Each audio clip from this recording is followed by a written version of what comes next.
Ako ste sa vy vlastne dostali ku komunálnej politike? Vy ste matematik. Ja som sa najprv dostal do veľkej politiky a od nej takou celkom netradičnou cestou zase do malej politiky alebo komunálnej politiky, ako jej hovoríme. Ja som skončil v roku 2002 v pozícii ministra školstva, poslanca Národnej rady, ktorú som vykonával viac rokov po sebe. Potom som mal takú politickú prestávku, kedy som sa pokúšal založiť novú politickú stranu. Ukázalo sa, že to nie je cesta. A kandidoval som, pretože ma prehovorili na to kolegovia, do volieb vo vyššom územnom celku. A zistil som, že to bolo celkom úspešné, dokonca tak, že som bol najlepší kandidát z hľadiska Petržalky. Bol som zvolený s najväčším počtom hlasov. A potom niekto povedal, no a prečo by si nemohol kandidovať na starostu? Máš veľa hlasov, máš podporu, napriek tej pauze politickej, ktorú som vtedy mal. Tak som skúsil starostu a tak som sa dostal do komunálnej politiky. A zistil som, že mi poskytuje o mnoho väčší priestor ako tá tzv. Veľká politika, pretože tam je človek súčasťou vlády, má istý program, má cieľ.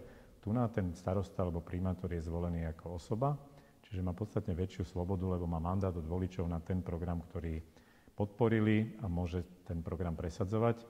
Samozrejme, keď má také zastupiteľstvo, ako som ja mal dvakrát, aj v Petržalke, aj v meste, to znamená, že je inak politicky orientované, tak je to naozaj výzva, ale myslím si, že sa mi ju podarilo prekonať. Kandidujete druhýkrát už z postu primátorskej stoličky. Väčšinou sa stalo u nás tak, že už to druhé volebné obdobie nebolo také dobré, alebo aspoň analytici tak nehodnotili dobre to druhé volebné obdobie, keď sa stal niekto, pokračoval vo svojej funkcii. Ako sa vy na to pozeráte? Ja mám práve opačnú ambíciu. Takto presne hodnotili môjho predchodcu, pána primátora Ďurkovského, ktorý v tom prvom období pôsobil pozitívne. V tom druhom období ako keby tie rozhodnutia išli dolu vodou. Ja mám práve predstavu, že by som chcel dokončiť projekty, ktoré som pripravil a začal realizovať v meste. Mám kopu nápadov, čo by bolo treba v meste začať. Čiže myslím si, že to druhé volebné obdobie, aj vzhľadom na skúsenosti, ktoré som získal v tom prvom, by mohlo byť ešte úspešnejšie. Čiže ja idem do toho s tým, že chcem byť ešte lepší, ako som bol v tom prvom období. Boj dobra s lepším.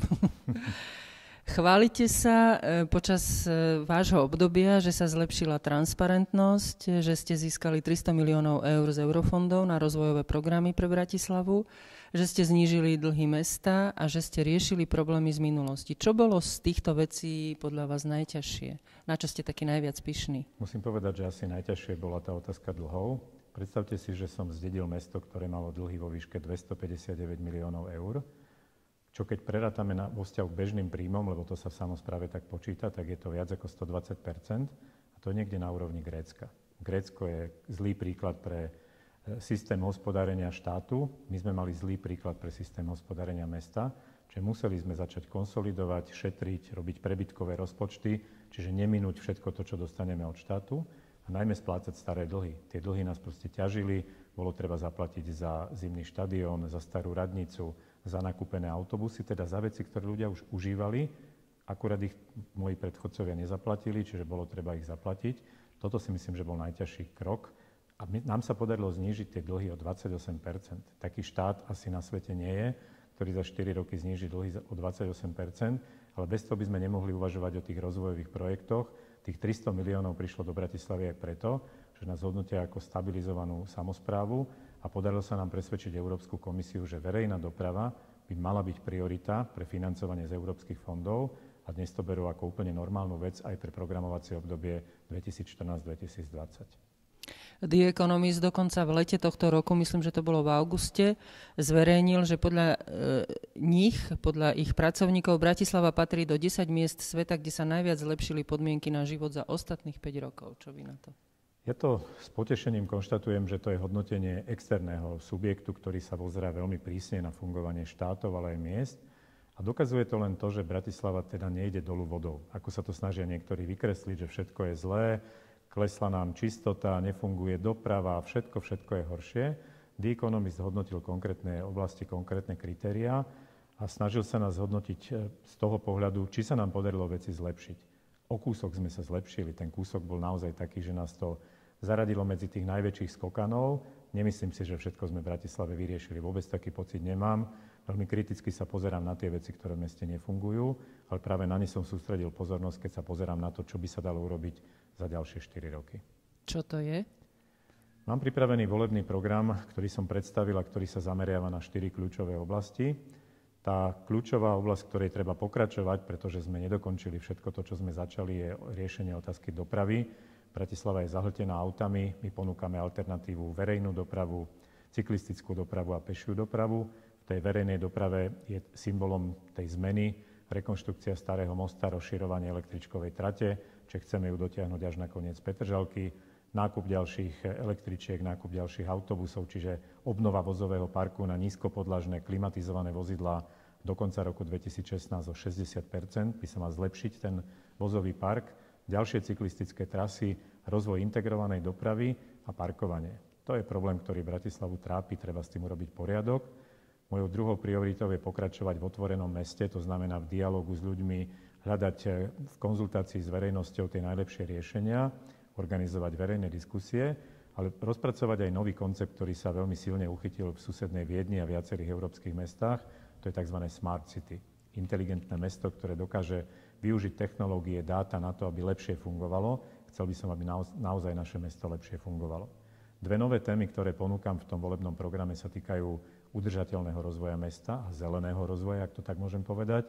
My sme schválili v tomto volebnom období stratégiu adaptácie na zmenu klímy.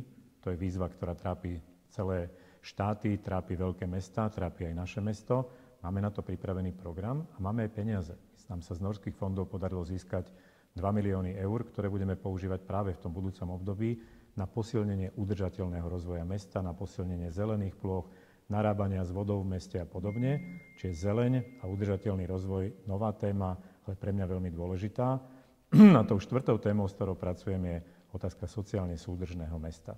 Tu nežijú len ľudia, ktorí sa vozia na drahých autách, sú tu celkom bežní, obyčajní ľudia, ktorí žijú z zárobku, ktorý si zarobia v práci a chcú z toho slušne žiť, chcú mať bývanie, čiže chcem pokračovať vo výstavbe nájomných bytov, chcem riešiť problematiku škôlok a tiež detských jaslí, ktoré sa nám vytratili z toho systému ponuky verejných služieb pre našich obyvateľov. A potom je to aj otázka sociálnych služieb pre seniorov. Bratislava starne, má čoraz viac starších ľudí, ktorí potrebujú pomoc, čiže tú pomoc im chceme poskytnúť doma a ak treba, potom aj v zariadení, ktoré zriaďuje a funguje na princípe podpory mesta. Ja sa zastavím pri tej doprave, lebo tá doprava je naozaj dosť vážny problém Bratislavy. Tie každodenné zápchy, ktoré sú v Bratislave aj v rámci bratislavského obchvatu, ale aj v rámci Bratislavy, ale aj problémy s parkovaním. Ale spýtam sa na niečo iné. Myslím si, že Petržalke by veľmi pomohlo, keby bola električka. Vy ste sa zaviazali, že do konca budúceho roka bude električka zo Štúrovej po Bosákovu. Naozaj sa tak stane? Určite áno. Ja počúvam kritické hlasy, ktoré hovoria, že to nestihneme, že mesto sa dostane do kolapsu.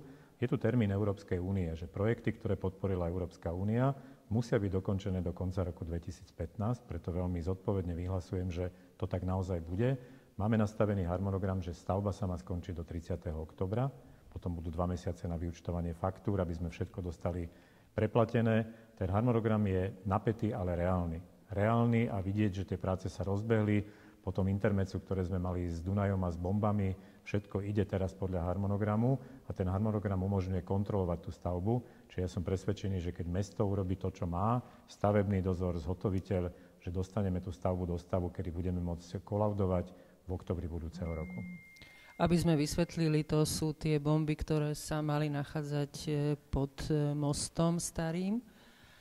Spýtam sa ešte na to, na váš program, tam mi chýba taký 5. bod a to je taká vizualizácia mesta architektonicky, ako povedzme boj s čiernymi stavbami, alebo vôbec ako má architektonické mesto vyzerať, ale aj boj proti vizuálnemu smogu. Čo s tým? To nemáte vôbec v programe. Vizuálny smog mám v tej časti, kde hovorím o udržateľnom meste. Toto mesto nie je udržateľné v tom, že sa tu rozmohla vonkajšia reklama do katastrofálnych rozmerov. Musím povedať, že 2/3 tej reklamy leží na súkromných pozemkoch, čiže mesto priamo to nevie ovplyvniť. A to najmä preto, že nám takéto možnosti nedáva stavebný zákon. My máme stavebný zákon z roku 76, do ktorého sa veľmi ťažko implantovali zmeny, ktoré sa týkali práve reklamy. Z rôznych dôvodov to tam nikdy nepreniklo. Teraz bola prijatá novela, ktorá konečne pridáva isté právomoci samosprávam a stavebným úradom, aby mohli ovplyvňovať vonkajšiu reklamu na svojom území. Preto som si tam dal otázku znižovania vizuálneho smogu. My sme sa to snažili riešiť dohodou. Dostali sme vlastne a dokázali sme dosiahnuť výsledok, že po dohode s reklamnými spoločnosťami sme znížili počet billboardov v stredových pásoch, tam, kde máme 4 pruhy, či je to Bajkalská, alebo je to Vajnorská, Trnavská, proste tam, kde sú 4 pruhy a je tam stredový pás, v ňom dnes nemáme reklamu. Je to výsledok dohody napriek tomu, že sme nemali právomoci. Keď ich budeme mať, pustíme sa do toho ešte energickejšie. A čo sa týka tých čiernych stavieb? Čierne stavby sú veci, ktoré budeme riešiť na stavebných úradoch. To sú v meste naše mestské časti, čiže preto sa to nenachádza v takejto podobe v našom alebo v mojom volebnom programe, pretože to si môže dať starosta. Tu treba pôsobiť na parlament, aby ten prísny režim, ktorý chce nastaviť v novom stavebnom zákone voči čiernym stavbám, aby tam zostal. Aby sa nezmekčoval rôznymi, že keď to, tak potom to a proste potom sa nám z toho vyšmykne zase veľké množstvo stavieb. Ja som za to, ak niekto postaví čiernu stavbu, tak ju treba zbúrať. Keď sa to stane prvý, druhý, piatykrát, už si potom všetci ostatní dajú pozor, že to treba robiť poriadne a nie na čierno. Ďakujem za rozhovor. Prosím.